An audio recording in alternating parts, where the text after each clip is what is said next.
Hi everyone, welcome to Mitng TV. My name is Jeffrey, and welcome to this journey of films, music, fandom. In today's news, Danny Boyle. His latest flick, Trance, is a mind-bending tour de force. It's murky, artsy, stylish, and occasionally unnecessarily confusing. Trance stars James McAvoy and Rosario Dawson. When an art heist goes awry, a group of cultured thieves turns to a hypnotherapist to help locate their stolen painting, which has been hidden away by their paranoid inside man Simon.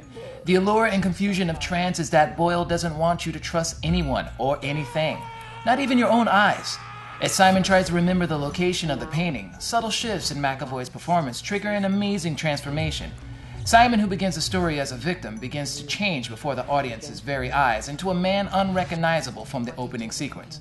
Be sure to keep an eye out for the use of repeated imagery and reflection, a thematic element that Boyle and cinematographer Anthony Dodd Mantle have thrown in to signal shifts in the plot.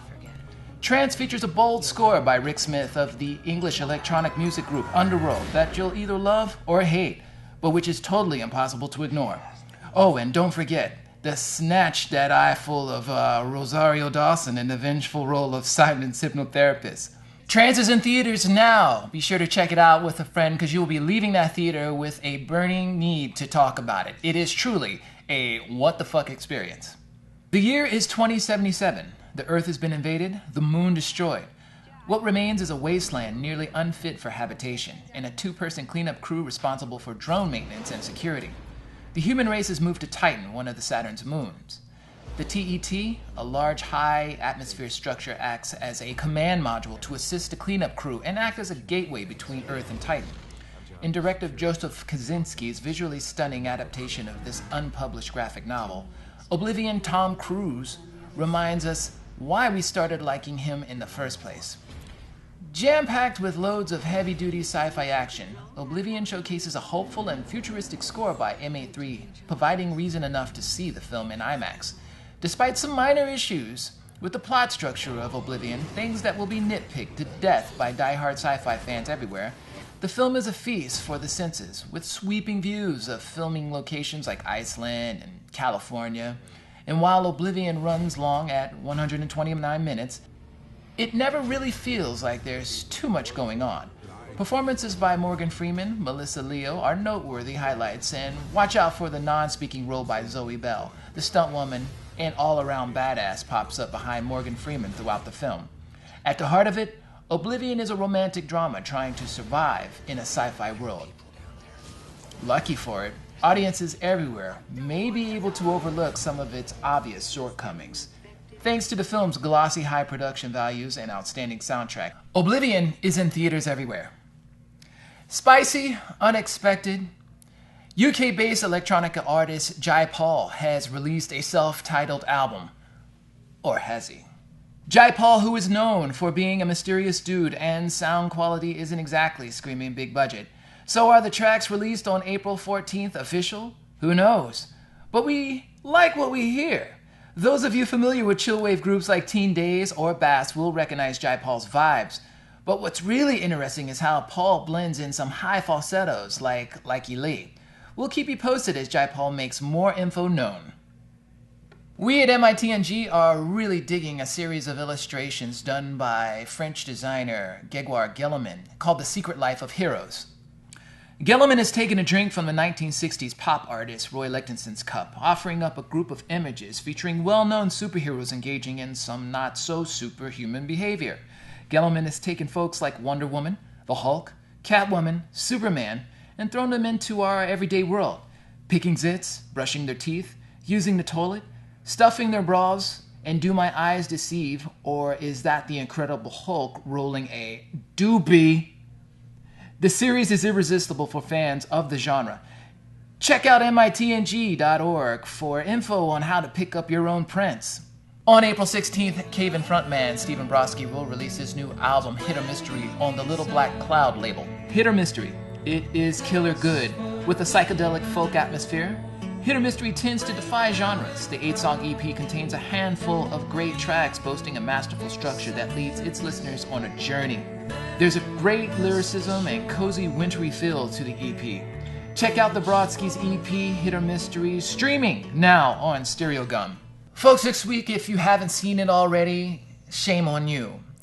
The new Man of Steel trailer is mind-blowing, folks, mind-blowing, and is the reason why we are starting our new Trailer of the Week series on MIT and GTV. You're about to see the full trailer right now. Enjoy.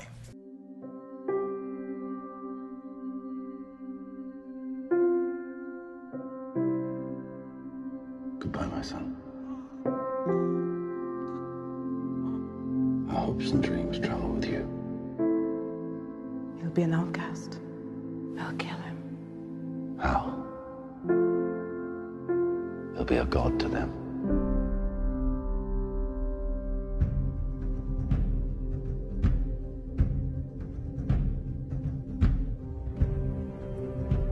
What if a child dreamed of becoming something other than what society had intended? What if a child aspired to something greater?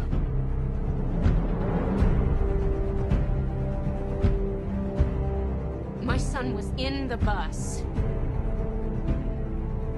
He saw what Clark did.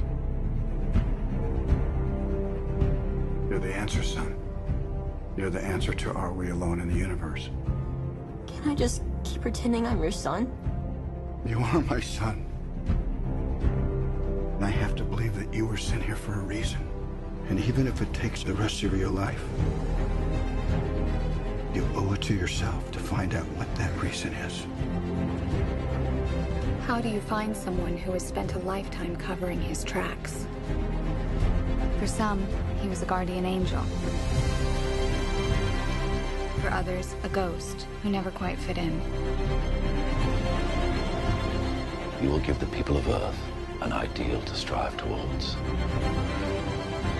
They will race behind you. They will stumble. They will fall. But in time, they will join you in the sun. In time, you will help them accomplish wonders.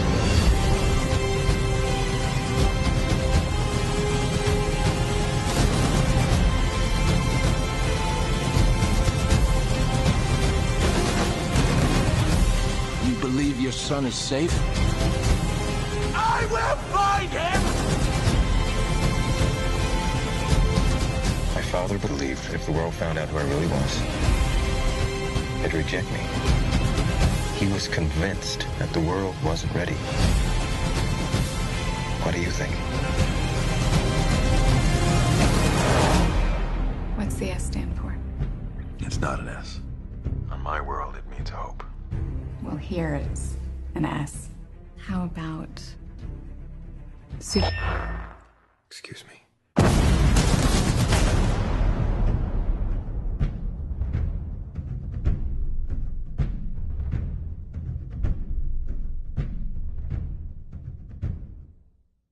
Very exciting news for the Star Wars franchise surfaced this week at this year's Convention of Theater Owners, CinemaCon in Vegas. In what is sure to be an unprecedented showing of the franchise's marketability, Disney announced that they intend to release a Star Wars film every summer, starting with their first film, Star Wars 7, directed by J.J. Abrams in 2015. Star Wars 7, writers Lawrence Kasdan, who wrote The Empire Strikes Back, and Simon Kinberg, who wrote X-Men First Class, and the soon-to-be-released Matt Damon, Neil Blomkamp film, Elysium, have already been given the task of sifting through the many subplots and characters floating around in the galaxy far, far away. Though no one will say for sure, it is believed that these films will focus on Yoda, Boba Fett, Han Solo. As to whether there'll be a film about Mara Jade Skywalker, Darth Malak, or perhaps the whole Sith Empire, has yet to be announced.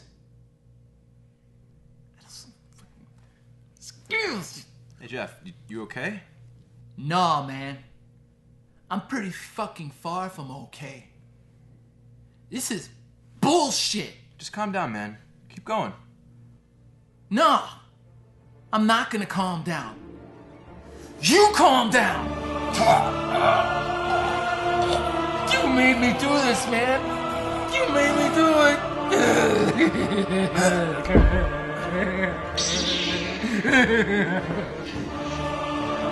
I'm sorry, David. I didn't mean to.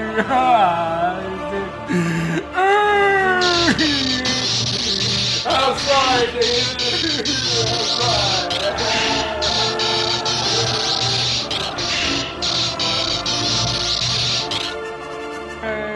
Oh, wait, bitch, I got you too.